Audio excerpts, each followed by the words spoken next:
maker. I've been a late night player. I've been broke as a joke. I've been a money maker. I've been a record breaker, taking credit as an educator. I've been known to spit the flows and make it shaky, shaky thing. Popping, lock, and stop and let it hang. Watch us as we drop this hip hop, it's like it stings. We make a whole room drop and everybody sing. We want the funk. We gotta have that funk. When we kick it old school, we think we're so cool. We take it back to the past, we gonna act a fool. Enough jumps, the middle finger make my.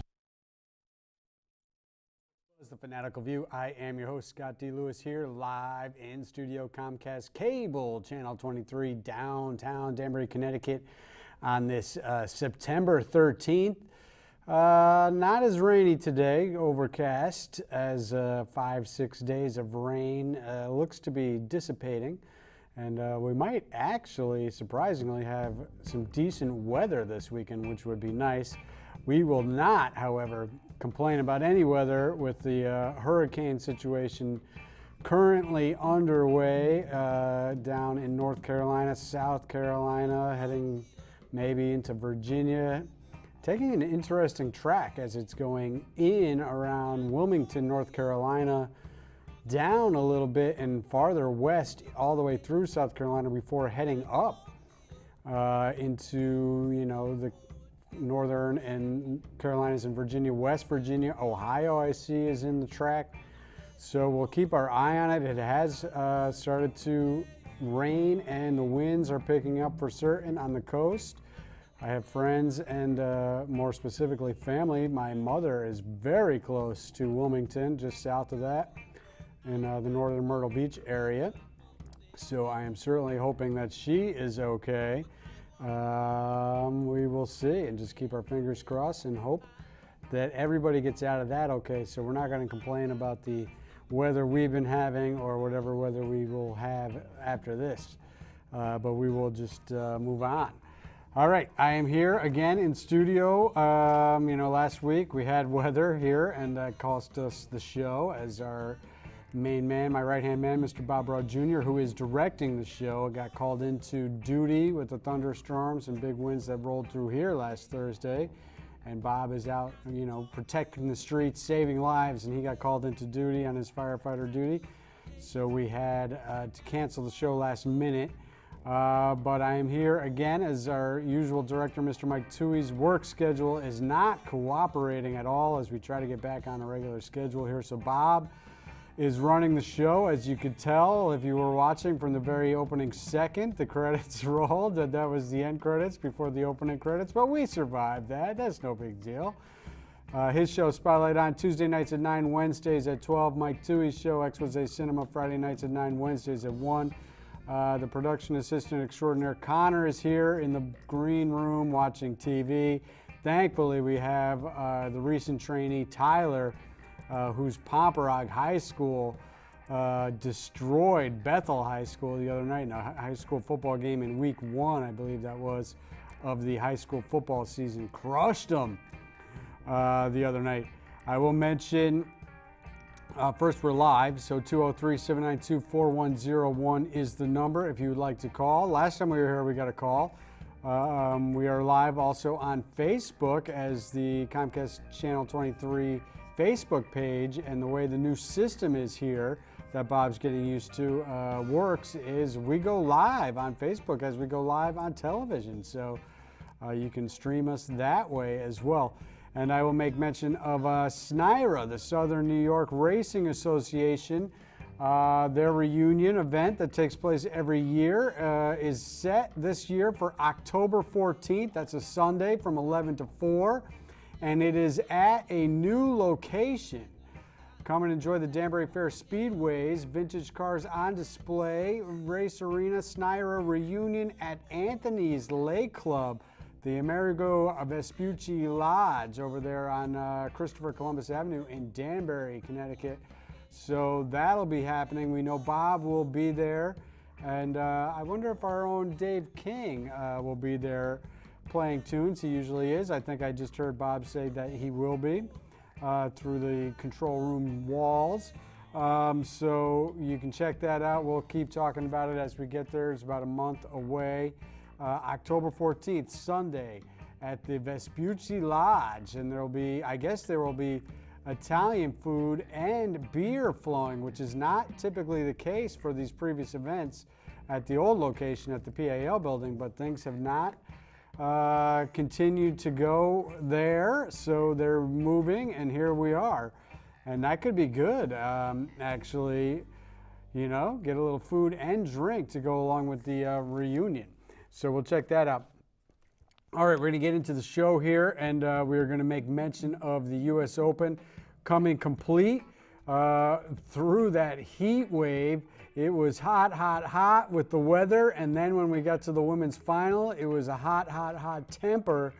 By not the first time something like this has happened, Serena Williams, who was falling apart in this match, losing ultimately to Osaka, the first Japanese woman to win, I believe, the U.S. Open, 6-2, 6-4.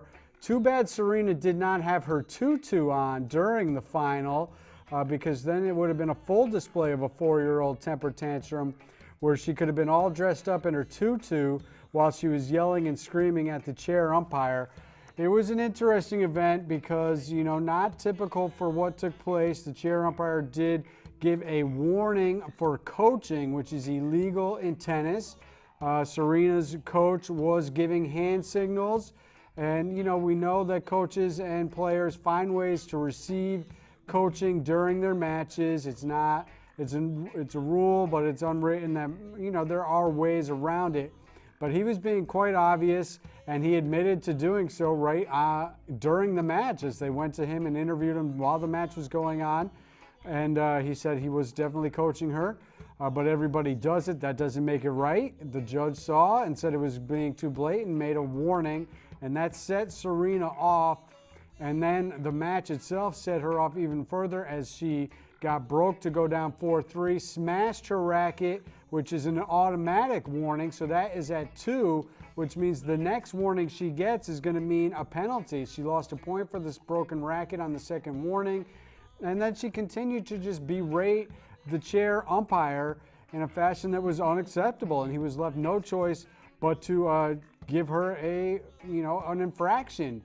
And that cost her a game. So all of a sudden that 4-3 went to 5-3. And Osaka got to serve it out ultimately for the 6-4 win, and that was it. And she got to win the championship. And it was really too bad because the crowd was, backing the American Serena. They didn't like the way everything went down, and they were booing vehemently at the chair umpire and ultimately at Osaka, who broke down in tears during the trophy ceremony, and her moment was robbed by Serena, who acted the way she did. And, Serena then said it's a double standard. Men are allowed to berate the umpire, and a lot of people have backed her. And I just asked the question, when was the last time we saw a male player actually do that and get away with it? I mean, you can bring up John McEnroe all you want. That was the early 80s. That doesn't happen on the men's side anymore, where they get to just rip the umpire and have no problem with it. They get penalized just the same way. So that is a lame argument right there. She tried to claim double standard. I give her no sympathy in this matter, simply because we have seen this act before with Serena going after the line judge a few years back and other times at the U.S. Open. And it typically always happens when she's losing. Surprise, surprise. So it was unfortunate for her to not come home with the major championship after she's come back this year. After she took all that time off during her pregnancy, she was hoping to finish the season with one, but she couldn't get it done. Hats off to Osaka for holding her cool, even when the whole thing was melting down. And Serena was using that, I think, as a way to try to distract and disrail Osaka. She didn't do it, and Osaka held on 6-2, 6-4. Djokovic on the men's side finished off Del Potro in a very tight, even though it was straight set, match on Sunday. And Novak Djokovic now ties Pete Sampras, I believe, for third all-time with 14 major slams.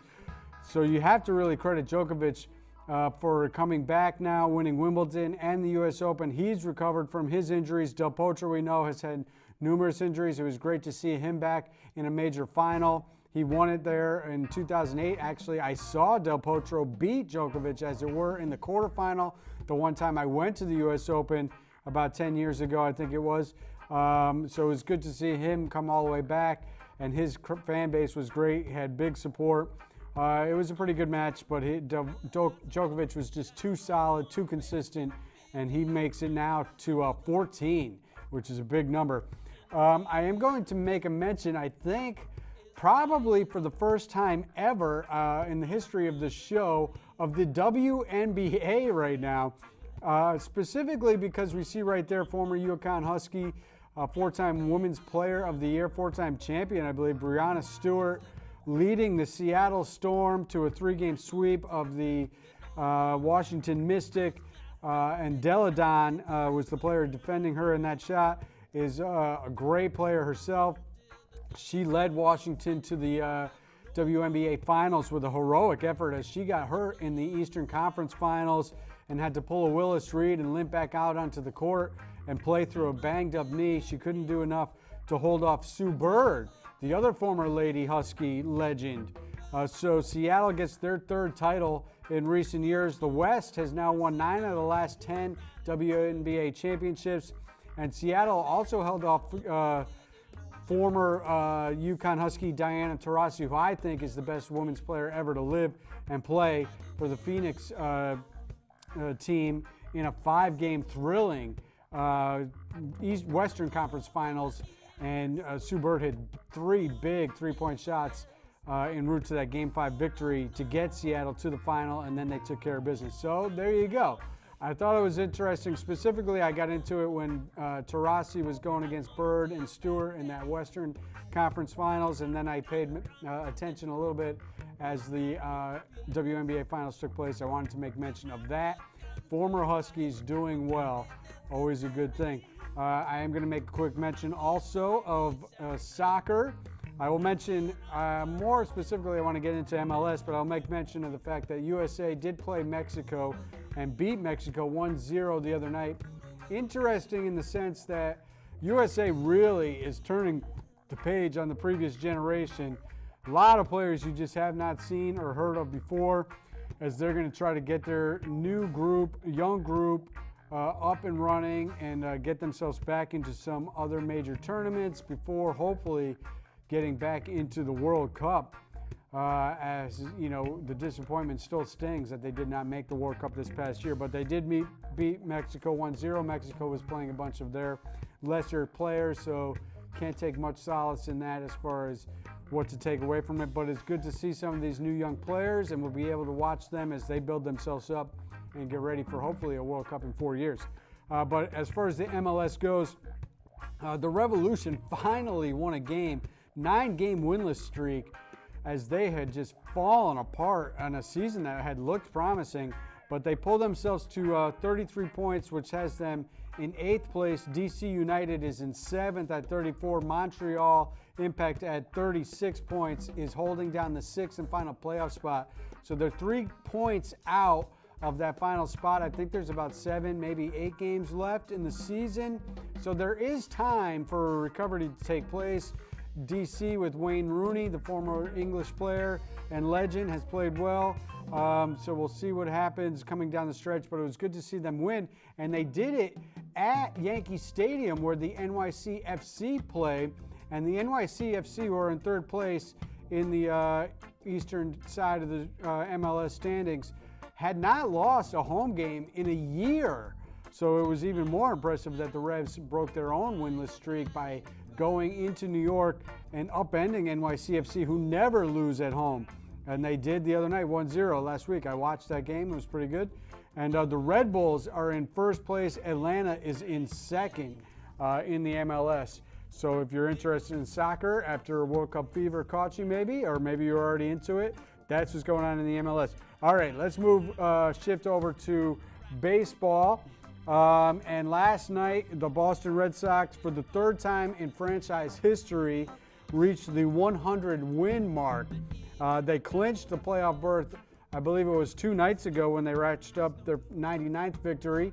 And there we see the standings during the game last night. How about the Orioles sitting at 41 and 103. Unbelievable.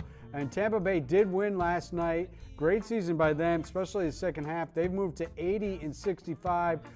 Still a ways back. The Yankees did lose, so I think Tampa is 8 out of the wild card. They're not going to be able to catch them, but impressive by Tampa to improve their record to that level. But the Red Sox at 146, and there we saw one of the great moments from the season as new Red Sox Brandon Phillips launched a 2-run homer in the 9th inning in Atlanta last week to complete that sweep after they were down 7-1 in that game, scored 6 in the 8th, and then gave up a run in the bottom of the 8th, and they got 2 more in the 9th.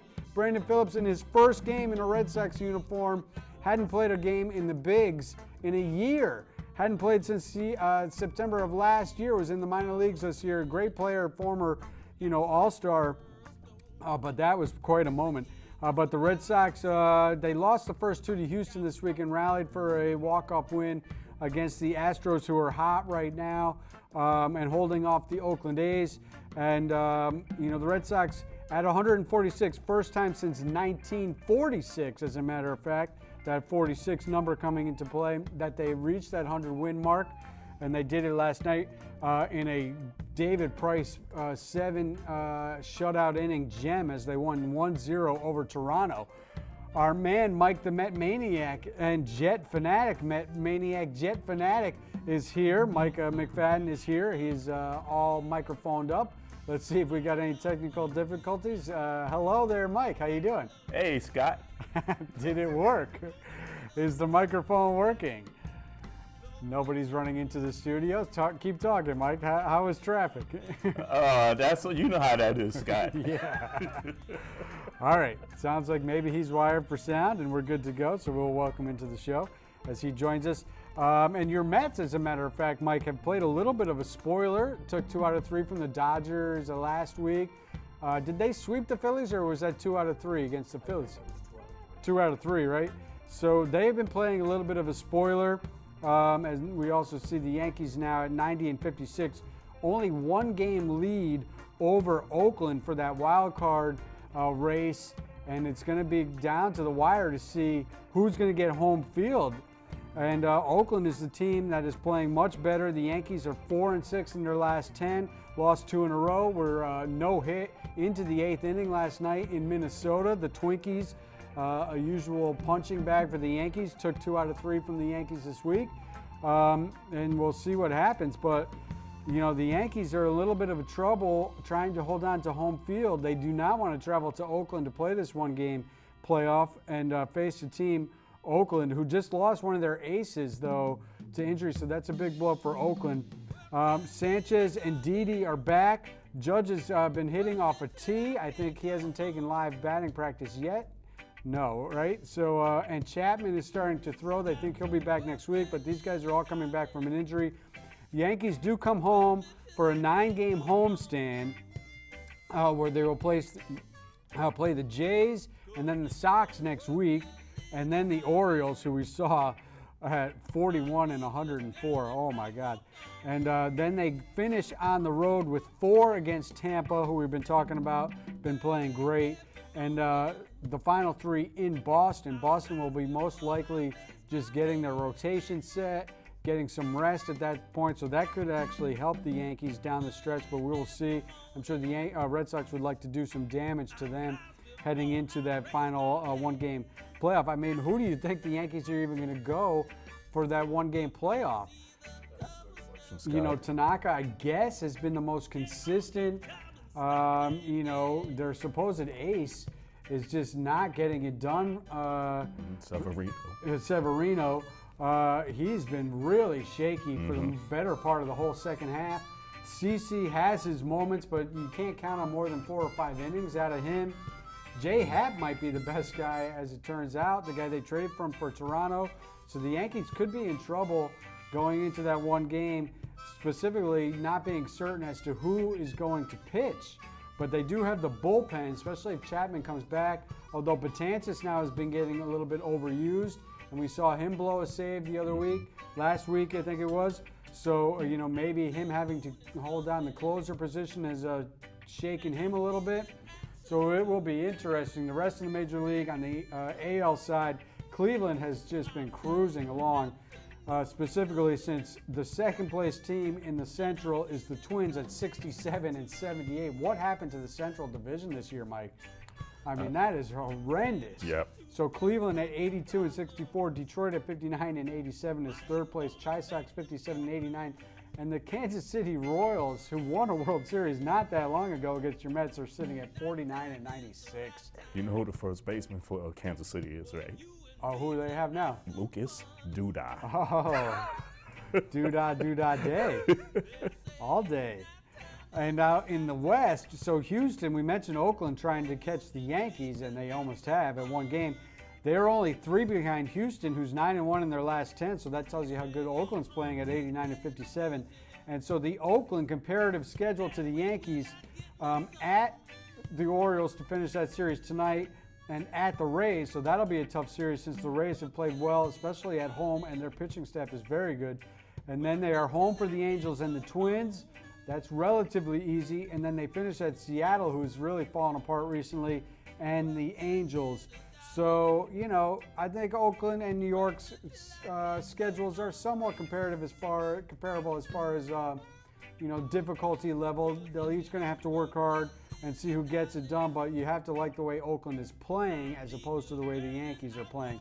In the National League, things are still pretty tight, specifically with the wild card and then also out west and in the Central.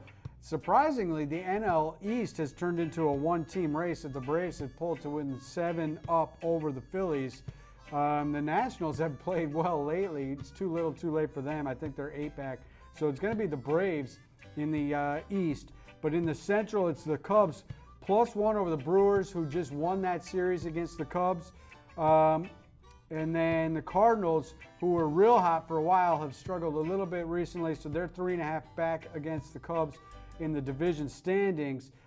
In the West, it's the Rockies, who took the series against the Diamondbacks and also against the Dodgers, so they're holding those two teams up. They're 1.5 up on the Dodgers, 3.5 up on the Diamondbacks. The wild card is the Brewers leading the way, +2.5 on the Cardinals, so the Cardinals are the wild card second place team right now. Dodgers 2 games back of the Cards.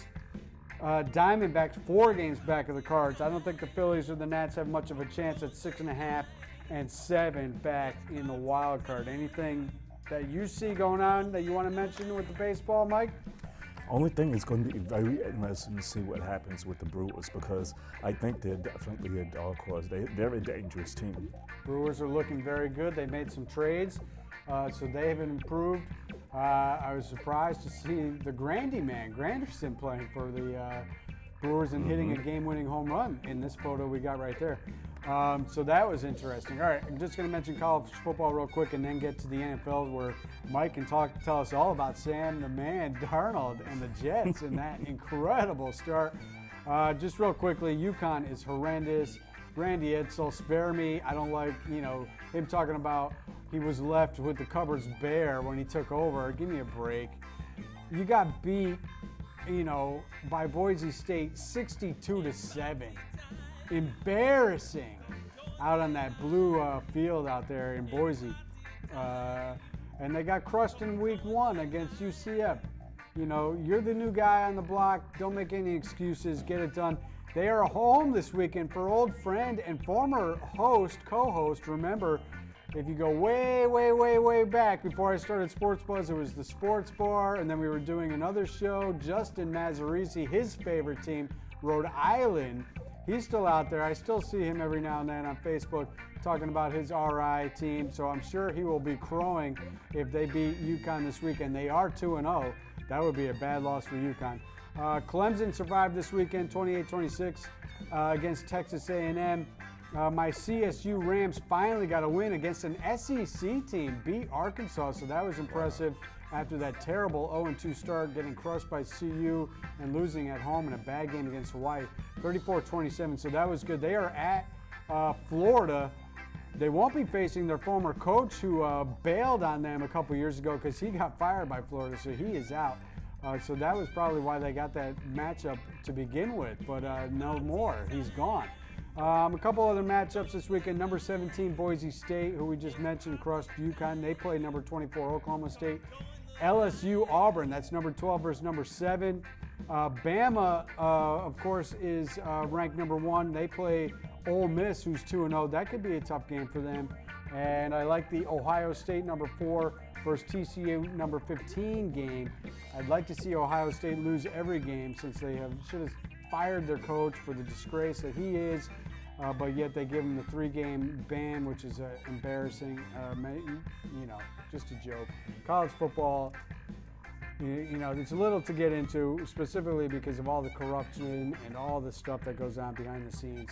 But it does take place, and there are some good games out there. All right, NFL action. Baltimore at Cincinnati tonight, a battle of two 1-0 teams as Baltimore crushed the Bills, and Cincy had a nice comeback against the Andrew Luck-led Colts, whose luck is back. So that's a game tonight. But really, going back to Monday night, the big surprise, I don't know that it was a huge surprise that they won the game against a Detroit team you're not certain about, but winning 48-17 in an all-around team effort when you have a rookie quarterback had to feel pretty good. Okay. How do we get to 2-minute warning? I'm supposed to be getting warnings on this stuff, and here we go.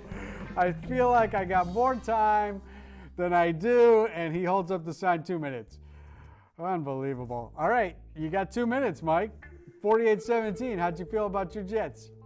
Well, and Sam Darnold. I'm happy that Darnold was able to shake off the pick six. Okay? Pick six, first play from Absolutely. first pass that he ever attempted in the NFL. Played very well, showed a light of poise. So if you're a Jet fan, we think we have a quarterback, which is great.